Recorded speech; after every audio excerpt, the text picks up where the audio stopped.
This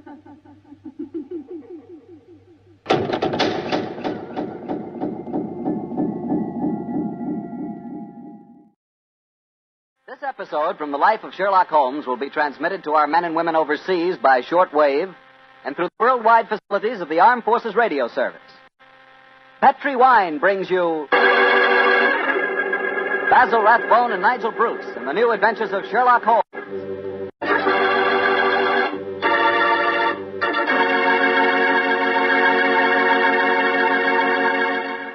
The Petri family, the family that took time to bring you good wine, invite you to listen to Dr. Watson tell us another exciting adventure he shared with his old friend, that master detective, Sherlock Holmes.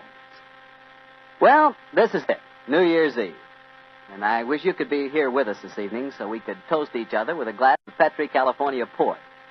As you know, port wine has long been a favorite wine for celebrating a happy occasion. That's because port is a wine rich in tradition. And you couldn't ask for a more delicious port than Petri port. Petri port is a deep, glowing red color, beautiful to look at and wonderful to taste, with a hearty, full flavor that's right from the heart of the grape. And when you serve Petri port to your friends tonight or any time, remember you can serve it proudly because the name Petri is the proudest name in the history of American wine.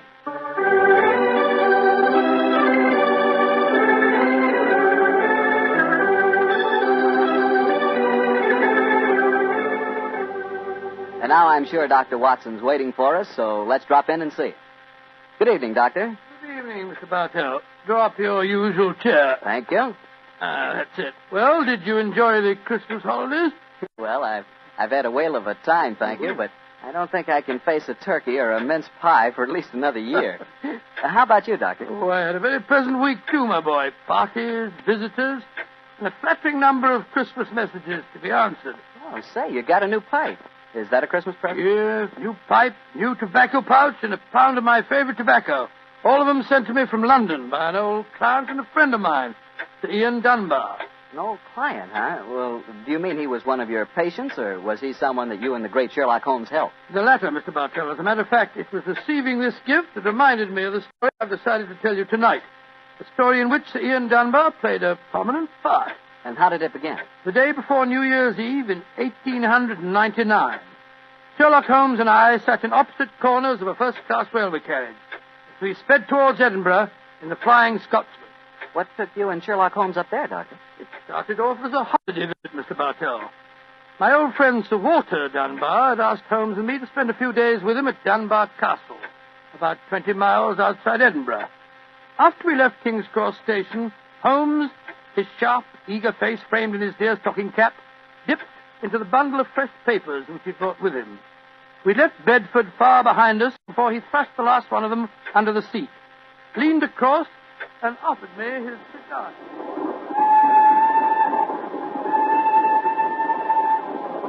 Care for a cigar, Watson? No, thanks, awful. I'll stick to the pipe. Flying Scotsman's living up to its name. They're going splendidly.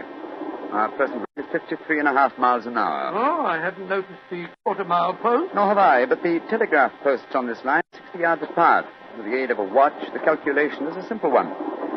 Watson, my dear fellow, we have several hours ahead of us. Tell me more about Sir Walter Dunbar. I have a feeling that he's in some kind of trouble, that you haven't wanted to talk about it. Well, it's not exactly trouble, Holmes, but there's a strange problem that confronts the Dunbars. A problem that'll be settled at midnight tomorrow. Oh, indeed. Night of New Year's Eve, eh? Yes, exactly, but to really appreciate the story, I have to begin by telling you of the death of old Sir Thomas Dunbar. The father of the present baronet, I suppose. Yes, he was severely wounded at Waterloo, though he managed to last out long enough to get back to Dunbar Castle. The story goes that as he lay there on his deathbed, he told his wife of his plans.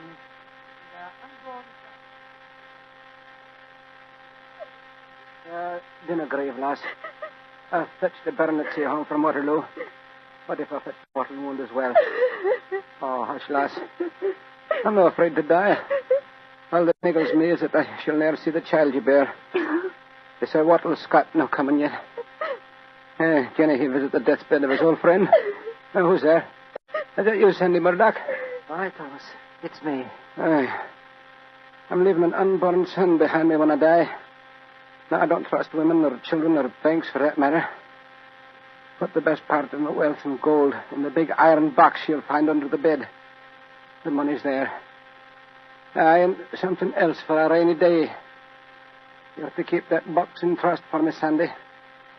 You can turn it over to my boy on the New Year's Eve before his 21st birthday. And he'll be a man and wise enough to know how to use it. You understand, Sandy? Aye, Thomas. But supposing your bairn's a girl. A girl? I tell you, it'll be a boy. And we'll name him Walter after my good friend, Sir Walter Scott.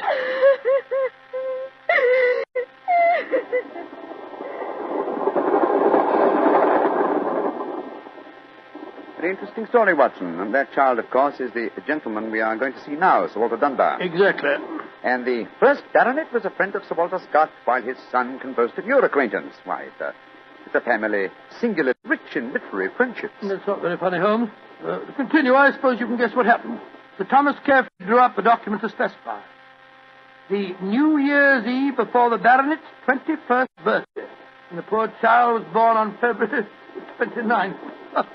It was a leap year. Oh, so poor Sir Walter is still waiting for his iron box full of gold. Yes, he'll be 84 next year, and yet legally, with only one birthday every 4 years in the eyes of the law, he'll 21. A most amusing situation, though I'm afraid Sir Walter finds it far from entertaining. The lawyers must have been extremely scrupulous in abiding by the letter of the document. Yes, old Sandy Murdoch is dead now, of course. But he, too, is a great-grandson, William Murdoch, who still handles the Dunbar estate. He'll be at the castle tonight to formally hand over the iron box. I'm delighted you accepted the holiday invitation, Sir Walter. My dear fellow, I've needed a rest, but I've always loathed too strict a one.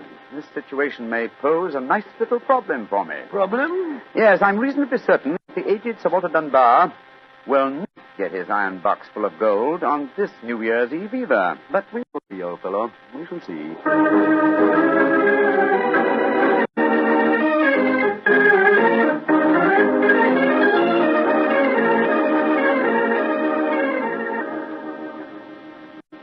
Dr. Watson, I'm glad to see you and Mr. Holmes here at the castle. Thank you, my boy. Holmes, this is Ian Dunbar, Sir Walter's grandson. How do you do, Mr. Dunbar?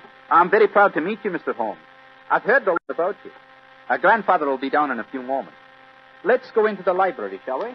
Well, I imagine Sir Walter's quite excited about tonight's ceremony, isn't he? Wouldn't you be, if you'd waited 63 years too long for an inheritance? Indeed, I should. Thank the Lord I had the foresight to be born on the prosaic date of August the 21st. In the event of your grandfather's death, you would be the next baronet, I take it. Yes, Mr. Holmes.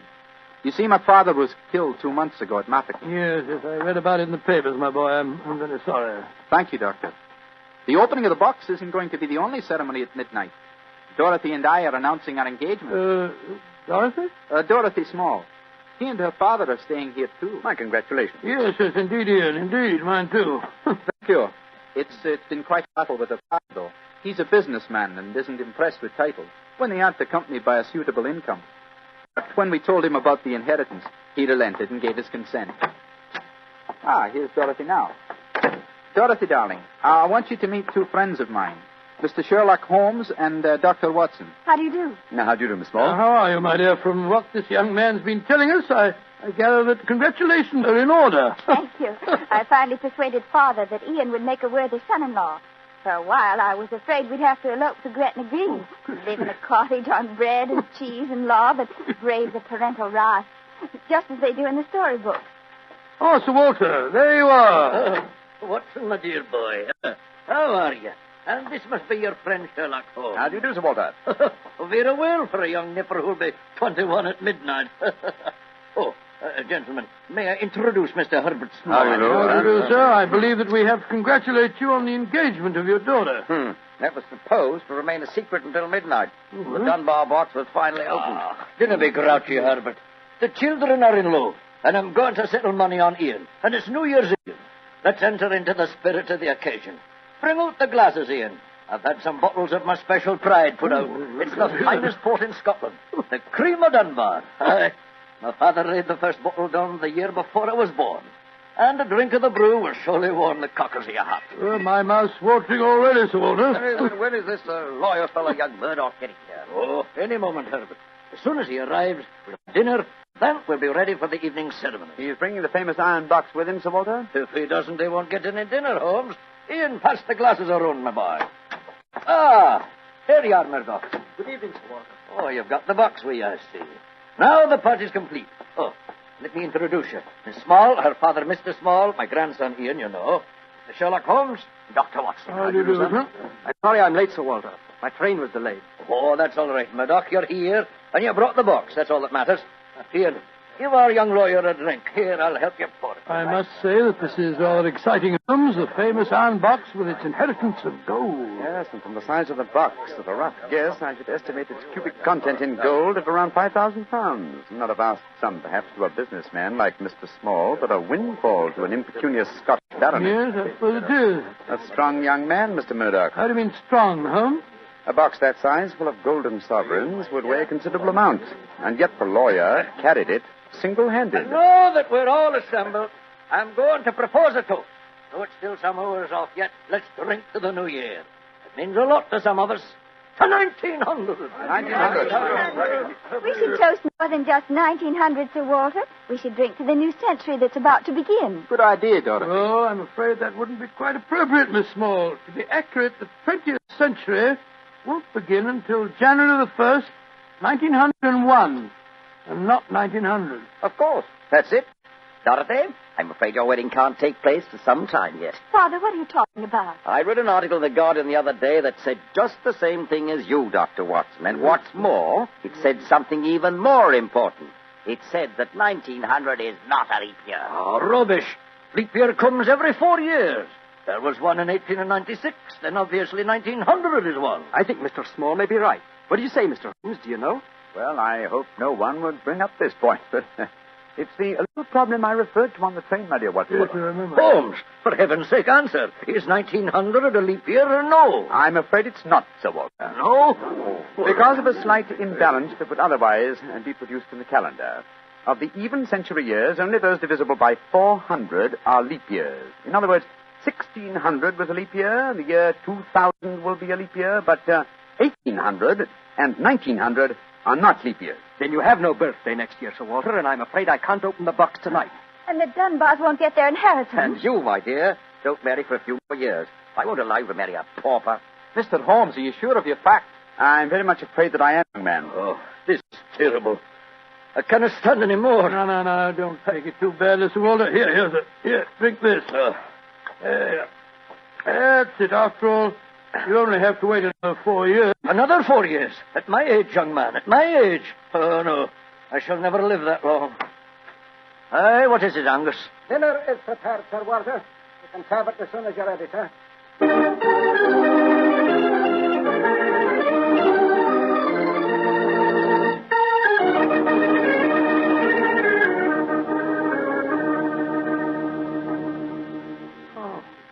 What a miserable meal, Holmes. Sir Walter's gone to his room. The young lovers are nearly in tears. Miss Small and the lawyer Murdoch seem to be positively gloating.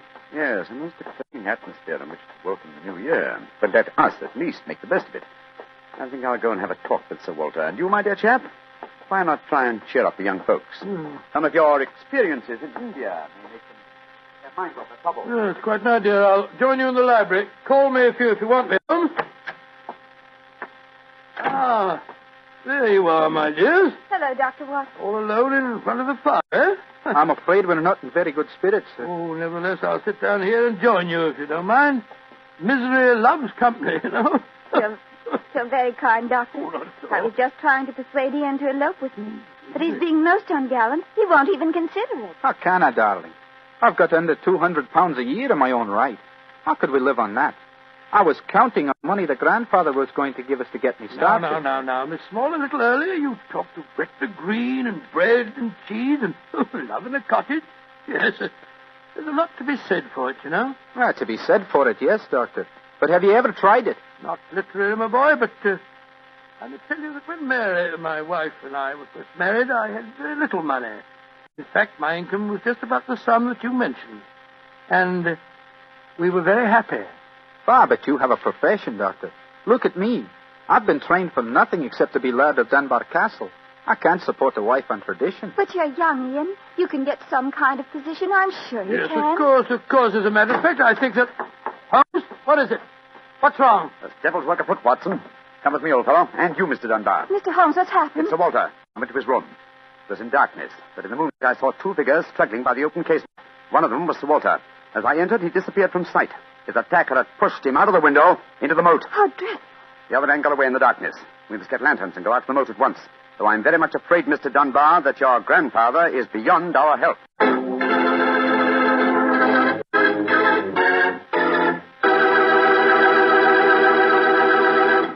Dr. Watson will be back in just a second, so I'd just like to remind you that if you want to serve a wine over the holidays that you're sure the ladies will enjoy, serve Petri California Muscatel.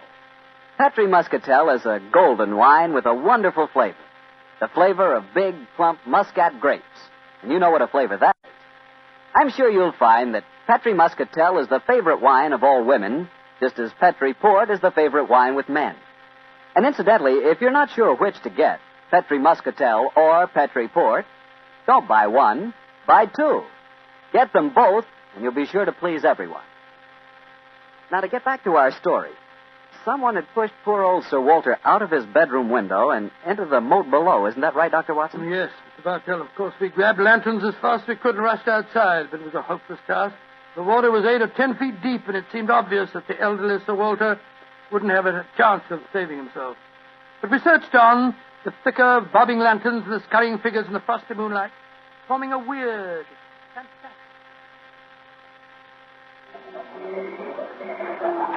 Angus, bring a lantern over here. Aye, sir. Can you see anything, Holmes? Nothing. I don't see why your friend doesn't call the police, Dr. Watson. He's accomplishing nothing. We thought there might be a chance of finding the old man alive, Mr. Small. He wants to avoid a scandal, if possible, for your sake, sir, as well as the Dunbars. The scandal can't touch me or Dorothy over this. Her engagement was never announced. Thank heaven. That's a great pity, sir. I should think some new blood in your family would be a great improvement. You're being confoundedly impertinent, Doctor. And you'll be confoundedly heartless, sir. Well, Holmes, have you given up hope? I'm afraid we'll never find him without dragnets and grappling hooks. Have to call the police. What time is it? Sir Ian. You know the time? What did you call me, Mr. Holmes? Sir Ian. By Jove, yes. It does seem a bit pressure, Holmes, but of course you're right. If your poor grandfather's dead, Mr. Dunbar, you're the baronet now. And the time, Sir Ian? It's 11:45, Mr. Holmes. A quarter of an hour to the new year. Sir Ian, doesn't that fact suggest something to you? Yes, it does. So I'm the new baronet, am I? Very well, then. There'll be no more talk of the police for 15 minutes. I want all of you to come back to the castle with me. As the last chime of midnight rings out, I shall have a statement to make. A statement that I want you all to hear.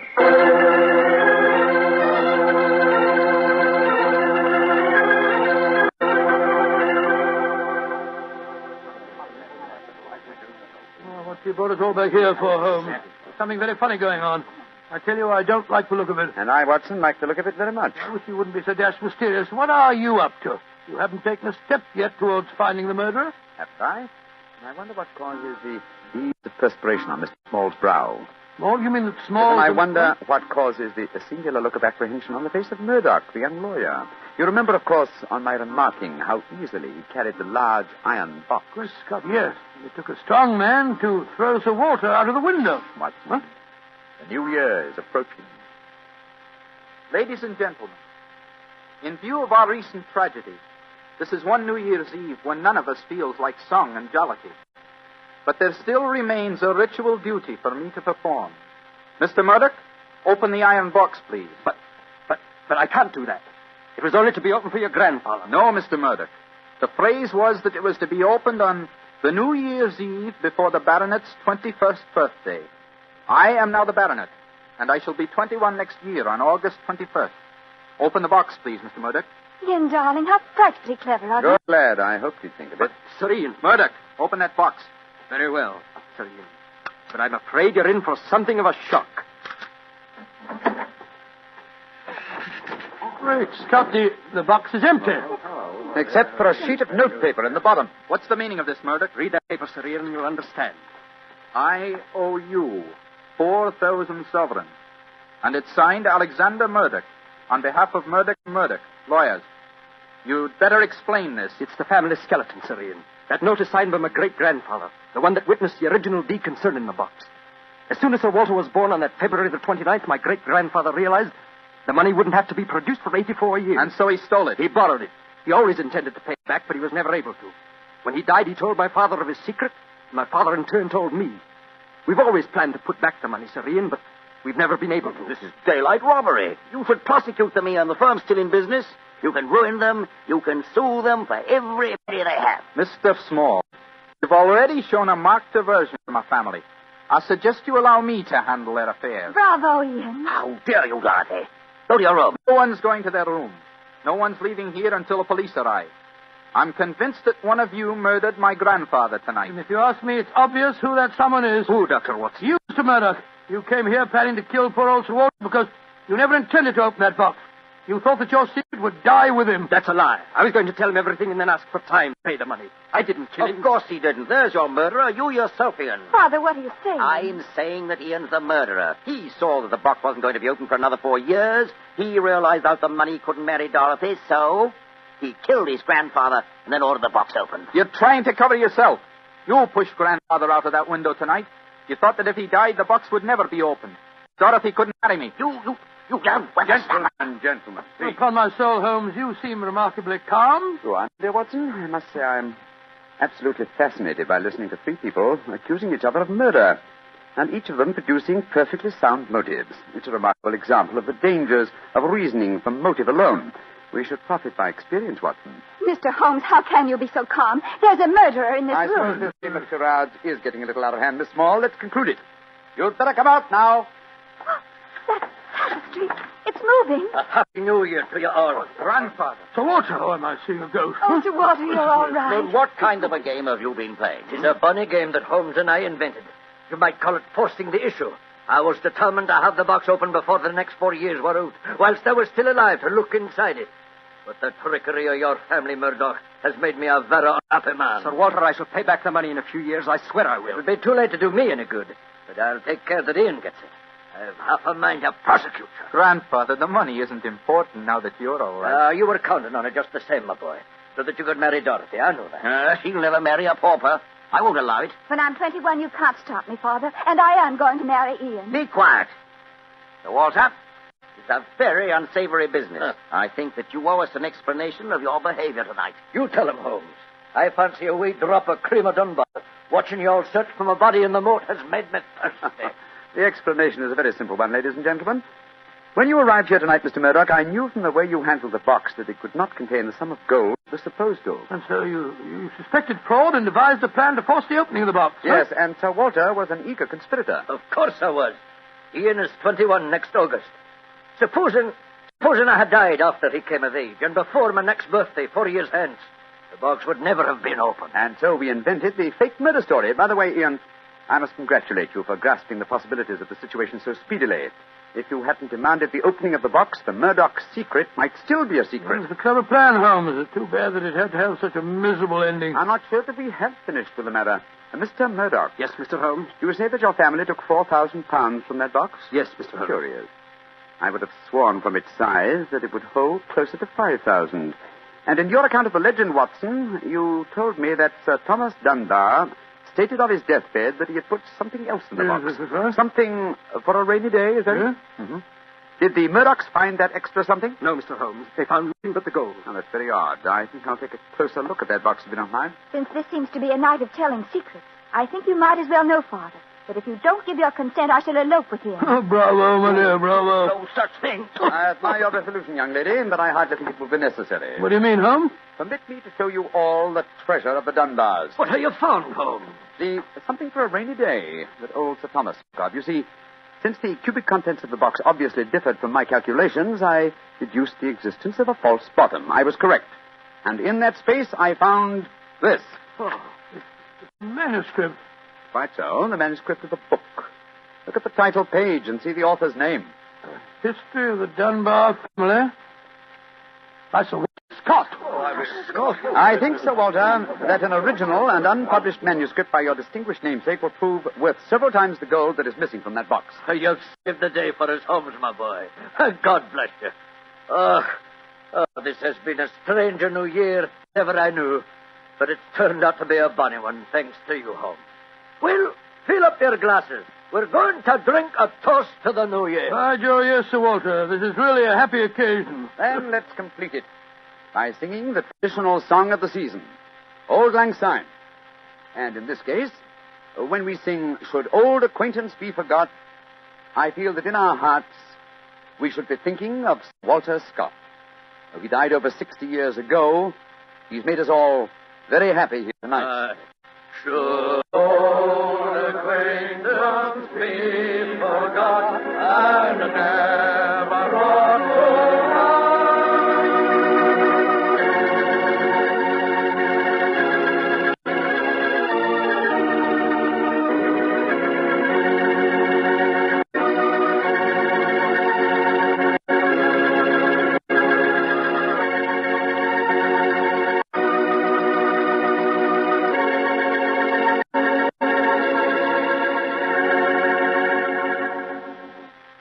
Doctor, that turned out to be a very happy New Year for all concerned. Yes, that's one New Year that I'll never forget. Well, I sure hope you'll always remember this one, too. Oh, just a second, my boy. That calls for a glass of port. Fine. Well, to a happy New Year, my boy, for you and for our many friends listening in. And to you, Doctor. Oh, thanks, boy. Ah, that's good. Doctor, this has indeed been a pleasant association for me. Oh, I'm glad to hear. You're the best storyteller I've ever known, and the Petrie family makes the best wine I've ever tasted. I hope that just as they've been making wine for generations in the past, the Petrie family will continue to make fine wine in the future. Mr. Bartell, I know that you'll always be here to tell us just how good that Petrie wine is. Well, I hope so, Doctor.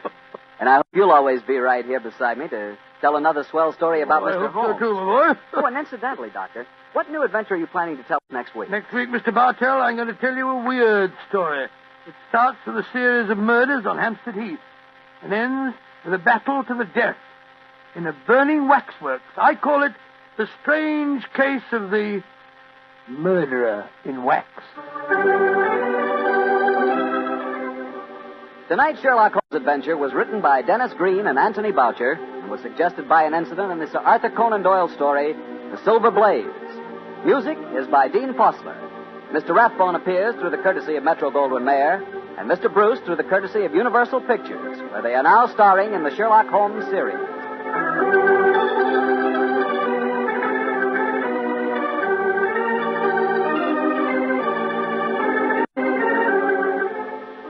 The Petrie Wine Company of San Francisco, California, invites you to tune in again next week, same time, same station.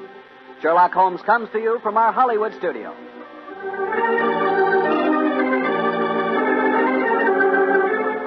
This is Harry Bartell saying goodnight for the Petrie family. For a solid hour of exciting mystery dramas, listen every Monday on most of these same stations at 8 o'clock to Michael Shayne, followed immediately by Sherlock Holmes. This is the Mutual Broadcasting System.